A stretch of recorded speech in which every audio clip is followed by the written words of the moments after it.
Good morning बच्चों। आज class 7th का चैप्टर 6 लेकर के आई हूँ और इसमें आपका प्राथमिक उपचार के बारे में बताएंगे।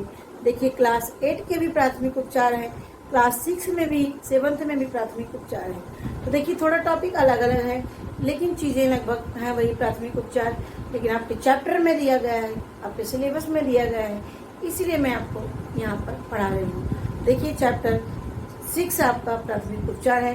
देखते हैं प्राथमिक उपचार।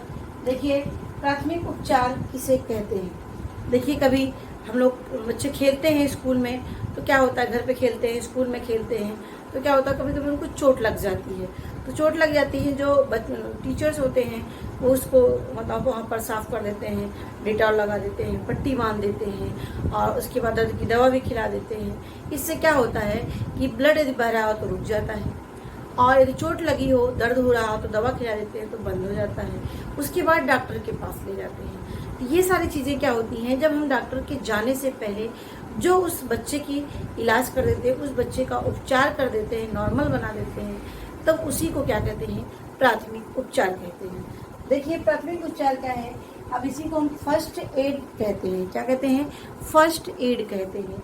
और देखिए, फर्स्ट एड में किसी घायल व्यक्ति को अस्पताल पहुंचाने से पहले क्या है, किसी घायल व्यक्ति को अस्पताल पहुंचाने से पहले उसकी जान बचाने के लिए हम जो कुछ उसकी सहायता करते हैं वो क्या होता है, फर्स्ट एड होता है। क्या होता है, फर्स्ट एड, जिसको हम प्राथमिक चिकित्सा कहते हैं। तो प्राथमिक चिकित्सा डॉक्टर के जाने से पहले जो उसका इलाज करते हैं, पट्टी बांधना, दवा खिलाना और उसके बाद डिटॉल से साफ करना, इन सबको हम क्या कहते हैं, प्राथमिक उपचार कहते हैं। अब देखिए, यहाँ पर फर्स्ट एड बॉक्स क्या है। फर्स्ट एड बॉक्स क्या है कि प्राथमिक चिकित्सा संबंधी सामग्री क्या है, प्राथमिक चिकित्सा संबंधी सामग्री उसमें रखी जाती है, जैसे पट्टी, कॉटन, रुई जिसको बोलते हैं, मरहम लगाने वाला, दवा, दर्द की दवा, सूखने की दवा, इसके साथ साथ बुखार की दवा, इन सब चीज़ें उसमें, कैंची, ये सब रखते हैं उसमें, जो हम तुरंत उससे इलाज कर सकें बच्चे का या किसी बड़े का। उसी को क्या बोलते हैं, फर्स्ट एड बॉक्स कहते हैं। अब आते हैं प्राथमिक उपचार, यानी कोई इन बीमारियां या इस समय अचानक हो जाता है, बेहोश हो जाता है, व्यक्ति मूर्छित हो जाता है जिसको बोलते हैं, या मिर्गी आ जाता है अचानक, या छोटे छोटे जो हमारे घरेलू जो कह सकते हैं जो हमारे घरेलू उपचार किए जाते हैं घरेलू वस्तुओं के द्वारा, ये भी सारी चीज़ें हम आपको बताएंगे। तो आइए बच्चों, देखते हैं प्राथमिक उपचार में है बेहोशी। क्या है, बेहोशी, जिसको हम मूर्छा कहते हैं। अब इसमें क्या है कि मस्तिष्क में किसी कारणवश, क्या है, मस्तिष्क में किसी कारणवश रक्त का प्रवाह कम हो जाए। क्या है, मस्तिष्क में किसी कारणवश व्यक्ति हो या बच्चा हो, किसी की क्या होता है कि व्यक्ति को मूर्छा आने लगती है, यानी जब उसके कह सकते हैं जो बॉडी होता है उसमें जो मस्तिष्क हमारा है, उसमें जब हम रक्त क्या जो प्रवाह जा रहा है, यानी एक तरीके जो सर्कुलेशन है ब्लड का, वो लगातार चलता रहता है। उसमें क्या होता है, जब बाधा उत्पन्न हो जाए या उसमें कम हो जाए, प्रवाह सही तरीके से नहीं हो पाता है, उस समय व्यक्ति को मूर्छा आने लगती है। इसमें उसका दिमाग सही तरीके से काम नहीं करता है, इसी को ही क्या कहते हैं, बेहोशी कहते हैं। क्या है, मस्तिष्क में किसी कारणवश रक्त का प्रवाह कम हो जाए तो व्यक्ति को मूर्छा आने लगता है, व्यक्ति बेहोश हो जाता है, इसी को ही बेहोशी या मूर्छा कहते हैं। किस कारण से आता है, कभी कभी मानसिक तनाव यानी टेंशन में हो जाने से, बार बार सोचने से, और खाली पेट हो जाने पर, यानी कुछ ना खाए रहने पर भी, और सिर पर चोट, कभी कभी बहुत ज़्यादा गहरी चोट लग जाने पर बेहोशी हो जाते हैं। धूप में बहुत देर तक खड़े रहने से भी क्या होता है, बेहोशी या बेहोश हो जाते हैं, या मूर्छित होकर के गिर जाते हैं। तो देखिए, इसमें लक्षण क्या है, इसमें कैसे पहचानेंगे वो बेहोश हुए हैं। इसमें चक्कर आता है, अधिक पसीना आने लगता है, दिल की धड़कन तेज हो जाती है। देखिए, चक्कर आते हैं, अधिक पसीना आने लगता है, और दिल की धड़कन, जो हमारी धड़कन है, ये देखिए वो तेज होने लगती है। आंखों के सामने धुंधला सा होने लगता है, कुछ दिखाई नहीं पड़ता है, तो उस समय हम जानते हैं कि वो व्यक्ति बेहोश हो गया है। तो इसकी एक पहचान है। अब इसमें क्या करना चाहिए, यानी प्राथमिक उपचार के रूप में क्या करना चाहिए। क्या है, वस्त्रों को ढीला कर दें, जो भी कपड़ा टाइट पहना है उसको ढीला छोड़ दें, ढीला कर दें उसको, और उसको ठंडी हवा में लेटाएं, उसको पंखी करना चाहिए। रोगी के चेहरे पर पानी का छिड़काव करना चाहिए, जिससे उसे ठंडक की वजह से उसको होश में आ जाए। और पैर ऊपर करें, और पैर यानी पैर ऊपर से नीचे, यानी कहने का मतलब है पैर के नीचे तकिया या कुछ इस तरह से चीजें रखें जिससे वो ऊपर हो जाए, यानी जो ब्लड का सर्कुलेशन है वो नीचे से ऊपर की तरफ आए, जिससे जो है होश आए और ब्लड का सर्कुलेशन सही हो पाए। यानी सिर नीचे हो और पैर ऊपर हो, इस तरह से लेटाना चाहिए पैर। और उसके बाद उसको पंखी करना चाहिए और पानी के छींटा उसके आंखों में डालना चाहिए, जिससे वो होश में आ जाए। तो ये होता है बेहोशी होने पर क्या करना चाहिए। अब आता है मिर्गी, जिसको हम क्या बोलते हैं, एपिलेप्सी। क्या होता है, एपिलेप्सी। एपिलेप्सी में क्या होता है, एक मस्तिष्क विकार होता है, यानी मस्तिष्क में होने वाला एक विकार है, उसे ही क्या बोलते हैं, एपिलेप्सी या मिर्गी कहते हैं। इसमें क्या हुआ, मस्तिष्क का तंत्रिका तंत्र को सही काम करने के लिए सूचित करना है। यानी मस्तिष्क के दिमाग का काम क्या है, देखिए हमारी पूरी बॉडी में क्या होता है, एक जाल सा बिछा होता है। जाल सा मतलब होता है जैसे हमें कभी कोई चोट लग जाती है, एक चींटी काट लेती है तो हम पैर को ऊपर उठा लेते हैं, जलते हैं तो हाथ को उठा लेते हैं, यानी हमें कुछ इस तरह से कार्य हमारे शरीर में होता है जब, तो हम वहाँ से हाथ को हटा लेते हैं, पैर को हटा लेते हैं, यानी हमें आभास हो जाता है, हमारे मस्तिष्क तक वहाँ तक सूचना पहुँच जाती है, हम हाथ को हटा लेते हैं, पैर को हटा लेते हैं। तो ये क्या है, ये हमारे तंत्रिका तंत्र होते हैं जो पूरे शरीर में फैले हुए हैं, एक जाल सा, यानी बाल से भी ज़्यादा महीन होते हैं, और पूरे शरीर में ये सूचना को लेते हैं और सूचना को देने का काम करते हैं। इन्हीं को हम तंत्रिका तंत्र कहते हैं। तो मस्तिष्क का कार्य है कि जो तंत्रिका तंत्र का सही काम करने के लिए सूचित करना है, लेकिन इस कार्य में जब बाधा उत्पन्न हो जाती है और जिससे रोगी को बार बार दौड़ा पड़ता है, बार बार दौड़ने का मतलब, दौरा पड़ने का मतलब होता है उसको, उसके हाथ पैर अकड़ जाते हैं और मुंह से झाग आने लगता है और उसको होश नहीं होता है, नाक से जो है झाग आने लगता है, मुंह से भी आने लगता है और उसके हाथ पैर अकड़ जाते हैं, उसको होश नहीं रहता है। तो इन्हीं अवस्था को क्या बोलते हैं, मिर्गी।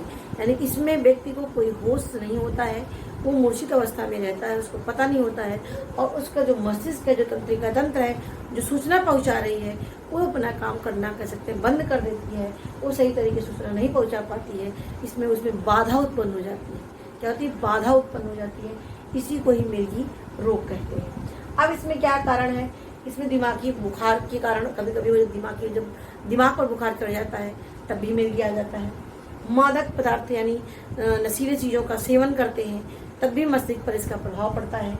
और इसके झटके आना, इसमें क्या होता है, ब्रेन ट्यूमर यानी ब्रेन में गांठ हो जाना, और ब्रेन स्ट्रोक यानी ब्रेन स्ट्रोक हो जाना। तो इससे ये सब चीज़ें क्या है, ये सब चीज़ें कारण होता है जिसकी वजह से मिर्गी आते हैं। अब देखिए इसमें लक्षण क्या है, बेहोश होना, यानी वो जो व्यक्ति होता है वो बेहोश हो जाता है, दांत जकड़ जाता है, हाथ पैर अकड़ जाते हैं, झटके आता है बार बार उसको, और होश नहीं होता है। तो इसके लक्षण है, किसके, मिर्गी की ये लक्षण है। अब इसमें करना क्या चाहिए, इसमें यदि रोगी तनाव में बहुत ज़्यादा है तो उसको पहले तरीके से पर्याप्त नींद लेना चाहिए, संतुलित आहार देना चाहिए।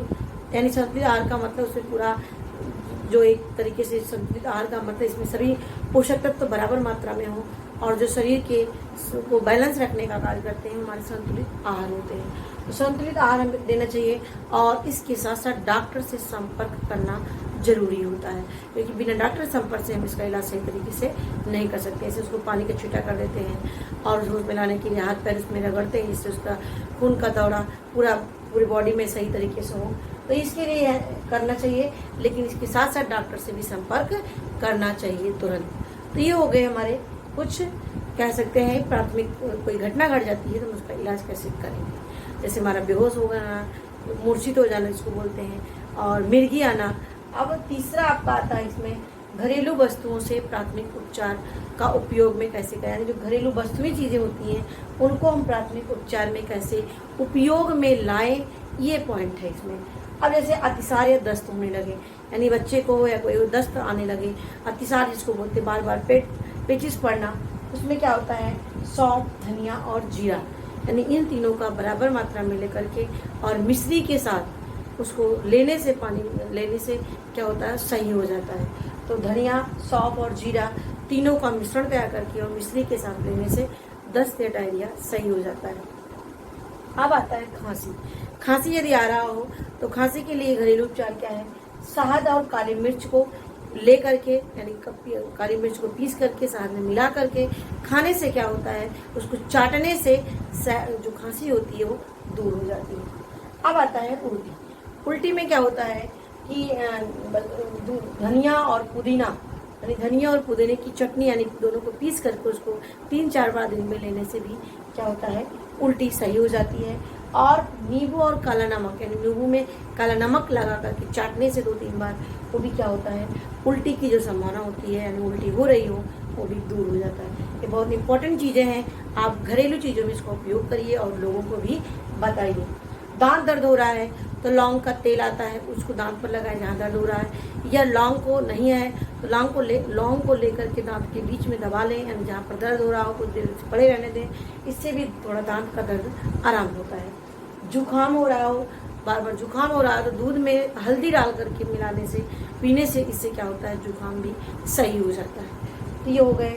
अब आता है पेट दर्द। यदि पेट में दर्द हो तो क्या करते हैं, हींग, सौंफ और मिश्री, यानी हींग को खाना चाहिए, यानी हींग को पानी में भिगो करके उसको पी लेना चाहिए इस तरह से।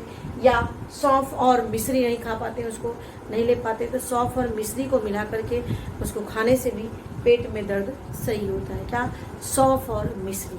तो सौंफ और मिश्री को भी लेने से पेट दर्द में सही होता है। हमने आपको बताया अतिसार में क्या क्या है, सौंफ, धनिया और जीरा का बराबर मात्रा में लेकर के खाएं। खांसी में शहद और काली मिर्च को एक में मिलाकर खाएं। दांत दर्द हो तो लौंग का तेल या लौंग को दांत के नीचे दबाएं, और जुकाम हो तो दूध में हल्दी मिला करके पिएं, और पेट में दर्द हो तो हींग या जो है सौंफ या मिश्री को आपस में मिला करके खाने से जो है सही हो जाता है। ये हमने आपको बताया कि फर्स्ट एड क्या है, यानी प्राथमिक उपचार करना। डॉक्टर तक ले जाने से पहले जो इलाज करते हैं प्राथमिक उपचार है। और प्राथमिक बॉक्स क्या होता है, फर्स्ट एड बॉक्स, जिसमें हम प्राथमिक उपचार से संबंधित सामग्री रखते हैं, उसे ही फर्स्ट एड बॉक्स कहते हैं। प्राथमिक उपचार में क्या होता है, बेहोशी जैसे इलाज से कैसे करें, जैसे उसमें चक्कर आता है, अधिक पसीना आता है, इसके लिए रोगी के चेहरे पर पानी टिपा छिड़काव करना चाहिए, पैर ऊपर से नीचे की तरफ लेटाना चाहिए उसको, और मिर्गी आने पर क्या करते हैं, उसमें पर्याप्त नींद दिलाना चाहिए, संतुलित आहार देना चाहिए और डॉक्टर से संपर्क करना चाहिए। और ये हमारे घरेलू उपचार हमने आपको बता दिया, घरेलू जो वस्तुएं घर में रहती हैं उनसे कैसे प्राथमिक उपचार करें। तो आशा करती हूँ आपको बहुत अच्छे से समझ में आया होगा। यदि आया होगा तो इसको ज़्यादा से ज़्यादा और जो फ्रेंड्स हैं और जो आपके दोस्त हैं उनके बीच में आप शेयर करें, जिससे उनको भी ये पता चल सके और पढ़ सकें। और इसको लाइक करिए, शेयर करिए और हमें कमेंट में बताइए। मेरी वीडियो देखने के लिए आपको धन्यवाद।